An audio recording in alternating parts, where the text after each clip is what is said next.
Assalamualaikum warahmatullahi wabarakatuh. Anak-anak soleh soleha, bertemu lagi dalam daring tematik tema 6 subtema 2 muatan IPA, IPS, dan SPDB. Anak-anak, masih ingatkah kalian apa yang dimaksud dengan metamorfosis? Metamorfosis merupakan perubahan wujud makhluk hidup dalam pertumbuhan dan perkembangannya. Anak-anak, perhatikan metamorfosis lalat berikut. Lalat, telur lalat akan menetas menjadi belatung atau larva yang mirip dengan cacing kecil dan berwarna putih. Belatung akan merayap dan mencari makanan yang berupa sisa makanan atau bangkai yang membusuk. Belatung selanjutnya akan berubah menjadi pupa atau kepompong. Pada fase pupa inilah mereka akan puasa dan bermetamorfosis menjadi lalat dewasa. Setelah 4-6 minggu, lalat dewasa akan bertelur lagi. 2. Kumbang. Kumbang berkembang dengan cara bertelur. Telur kumbang dapat kita jumpai di gorong-gorong tanah. Telur kumbang akan menetas menjadi larva yang dapat bergerak dalam gorong-gorong tanah untuk mencari makan. Selanjutnya, larva berubah menjadi kepompong atau pupa, dan akhirnya kepompong berubah menjadi kumbang dewasa yang bertelur lagi untuk memulai daur hidup baru. 3. Kecoa. Metamorfosis kecoa merupakan metamorfosis yang tidak sempurna, yang tidak melalui tahapan kepompong. Perkembangannya diawali dengan bertelur, kemudian akan menetas menjadi nimfa atau muda. Selanjutnya, kecoa berubah menjadi kecoa dewasa yang bersayap. Anak-anak, Indonesia terdiri atas bermacam-macam suku bangsa yang tersebar di berbagai daerah.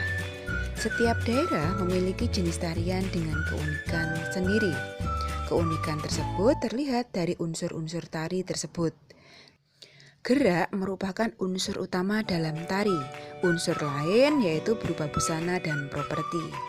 Berikut silakan diperhatikan jenis-jenis tari tradisional dari berbagai daerah asal di Indonesia. Anak-anak, Tuhan menciptakan berbagai jenis makhluk hidup dengan karakteristiknya masing-masing. Berikut beberapa manfaat keanekaragaman makhluk hidup yang ada di alam. Yang pertama, untuk memenuhi kebutuhan sehari-hari. Yang kedua, penyeimbang lingkungan. 3. Keberlangsungan ekosistem. 4. Memenuhi kebutuhan sekunder manusia. Anak-anak, sumber daya alam adalah semua yang ada di alam atau kekayaan alam yang dapat dimanfaatkan oleh manusia untuk memenuhi segala kebutuhan hidupnya. Berikut jenis-jenis sumber daya alam. 1. Sumber daya alam berdasarkan sifatnya. Ada 2. Sumber daya alam yang bisa diperbarui atau renewable, dan sumber daya alam yang tidak bisa diperbarui atau non-renewable. Yang kedua, sumber daya alam berdasarkan jenisnya. Sumber daya alam biotik atau hayati yang hidup, dan sumber daya alam non-hayati atau abiotik yang tidak hidup. Anak-anak, selain makanan khas daerah, Indonesia juga memiliki beragam tarian daerah. Unsur dasar tari adalah gerak tubuh manusia. Gerak tidak dapat dipisahkan dengan unsur ruang, tenaga, dan waktu. Oleh karena itu, tari merupakan penjabaran dari gerak, ruang, tenaga, dan waktu. Tari kreasi Nusantara adalah tarian yang mengalami perkembangan dari pola-pola tarian Nusantara. Oleh karena itu, agar tarian daerah tetap lestari, maka tarian daerah mengalami perkembangan yang disebut tari kreasi.